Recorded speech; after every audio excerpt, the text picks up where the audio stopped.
Hello students, attention please. This is all about your exam plan, trick,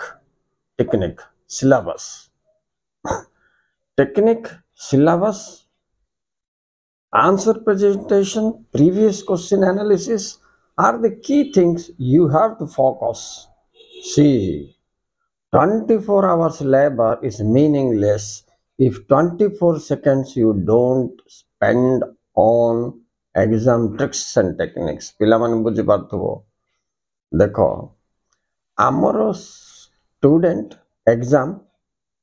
question answers result and rank ये ସବୁ ବିଷୟ ଗୋଟିଏ ଜିନିଷ ଉପରେ ନିର୍ଭର ସେଟା ହଉଛି reading and writing trick and technique not labor ये hard labor no से result आनी परिबोनी जो पिला trick and technique apply करिवो से पिला बेसी मार्क आनी परिबो राइट तो तेणु मु तुमको एबे केते गुडे कथा कहूची जोटा कि तमे जो पिला होना कहीं सीएचएससी ना सीबीएसई एचएससी ना ICSC any students matters not important कौन स्टडी प्लान इम्पोर्टेंट कौन राइटिंग ट्रिक्स इम्पोर्टेंट कौन ना तुमरो कोर्स कवरेज इम्पोर्टेंट कौन collection of previous years questions right ये जिनस जाक ऊपर गुरुत्व दबा सहित टाइम मैनेजमेंट गोटे मोस्ट इम्पोर्टेंट थिंग ओके तो राइटिंग स्किल रे कौन कौन इम्पोर्टेंट ता विषय कहबी एग्जाम पई कौन कौन सतर्कता अवलंबन कहब सेकंड पॉइंट थर्ड पॉइंट रे ये ट्रिक एंड टेक्निक रो application in all subjects history को कि पॉलिटिकल साइंस इकोनॉमिक्स को कि एंथ्रोपोलॉजी सोशियोलॉजी को कि होम साइंस ओडिया ऑप्शनल को कि MIL Odia any subject physics को कि केमिस्ट्री अकाउंट्स को कि बिजनेस मैनेजमेंट सबुठी आवश्यक गोटे जिनस exam writing skill which will bring you good marks division rank ready so see पिला माने फर्स्ट थिंग कौन तुम करिवो as this exam period is a very crucial period for all the students you must take care of certain things कौन कौन एक syllabus course coverage दुई previous year questions तीन writing skill development method okay pre plan बोलिए आपको सब pre plan टा बहुत इंपोर्टेंट पिला माने प्री प्लान बोले प्लान बिफोर एग्जाम रे माइंड सेटअप तुम करथिबा छी ब्रीफ नोट्स करथिबा छी ए दुईटा बड़ क्रुशियल काहे कि ना ब्रीफ नोट्स रे मु तुम केतेटा देखैतली सैंपल पिला माने ता द्वारा कोन होची लॉन्ग क्वेश्चन जोटा 10 मिनिट लागिवो 2 मिनिट रे छिड़ी जिवो यस आ गोटे भितर बाहर सूत्र कहती बाहर पॉइंट देखु देखु भितर कौन लिखी बोलिबा जिनस तुमको संगे संगे ध्यान रे आइबार छी तेणु ब्रीफ नोट्स ता बहुत पावरफुल इंस्ट्रूमेंट तुम पाई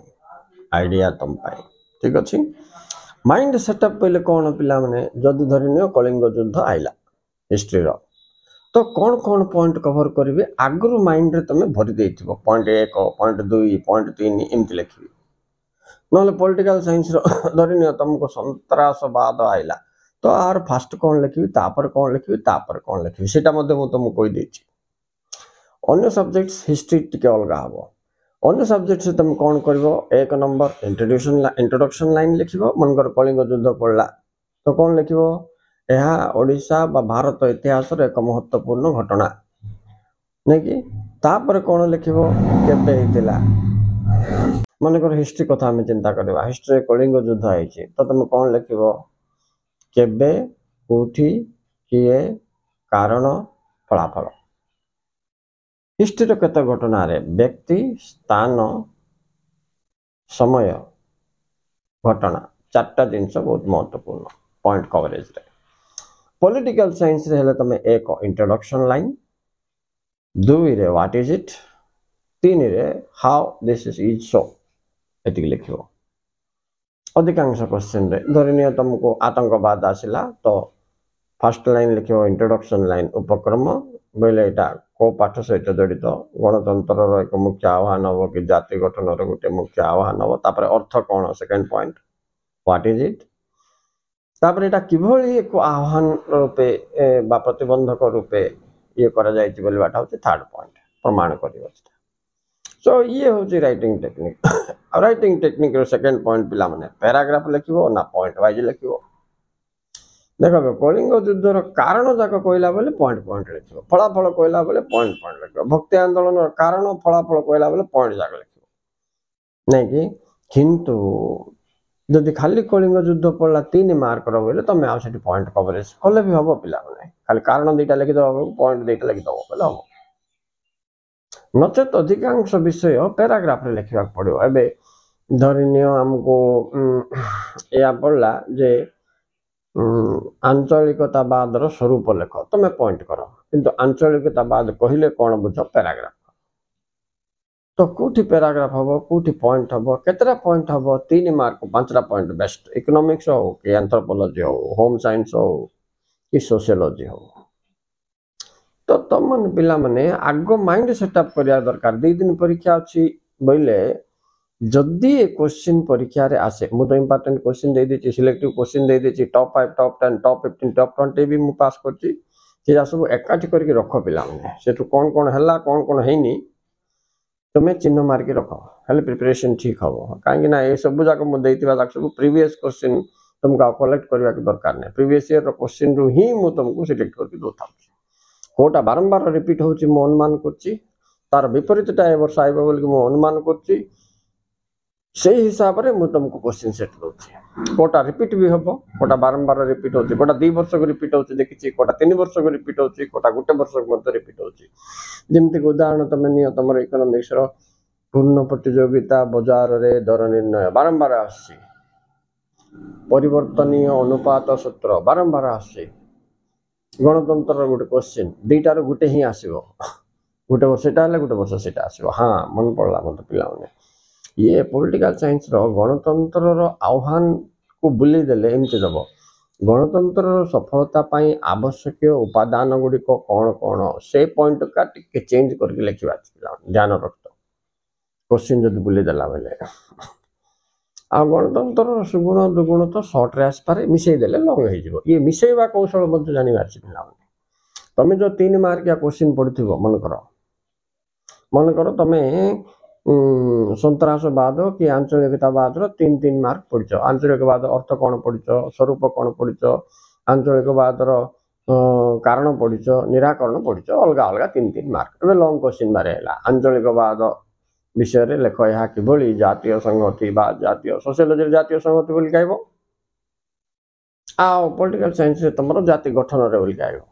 किंबा गणतंत्र बोली कहबो तो तुम कौन करिवो ए जो 4टा 3 मार्क के क्वेश्चन पढ़िचो तापर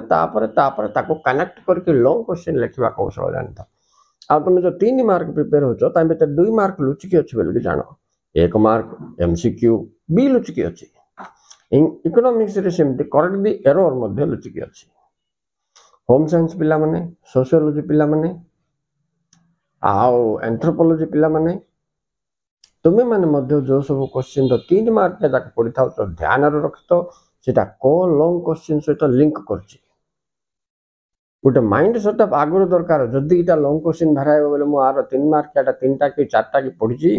सेटा सब सजै कि लिखि देबी बोलिबा धारणा पूर्व रुथिबो बोले परीक्षा फाटकिना मन पड़िबो आ तमे से हिसाब रे क्वेश्चन मिस करबनी this is very important message to you आज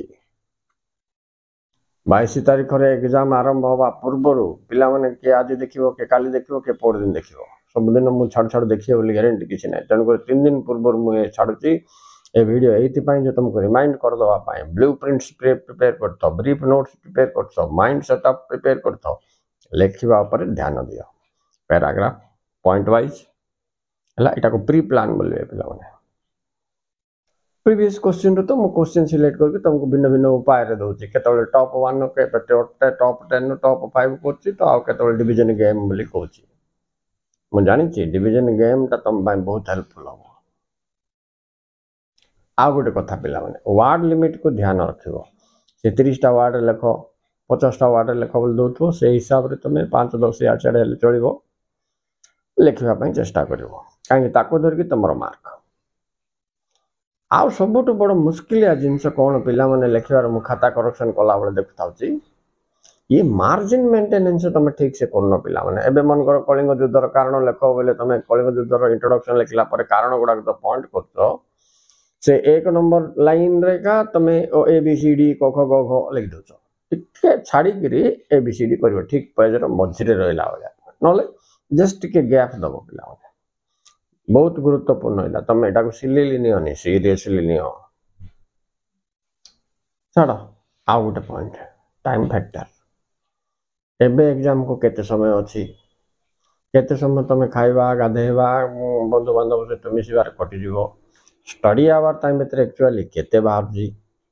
1 मार्क 2 मार्क रो केते समय दोचो 3 मार्क पई केते समय दोचो लॉन्ग क्वेश्चन पई केते समय नोचो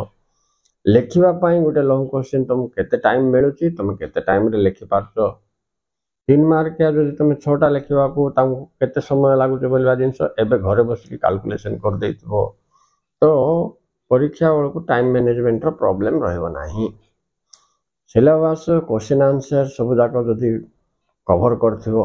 परीक्षा बेल को परीक्षा जीवार भय रहइबो नाही राइट एतबेले माइंड कूल रहइबो सेतबेले जाइकरी तमे परफेक्ट करि पारिबो माइंड कूल रखिया पय बोल कि ए सब प्री प्लान एग्जामिनेशन रो प्री प्लान तम पय बहुत महत्वपूर्ण okay students thank you very much for watching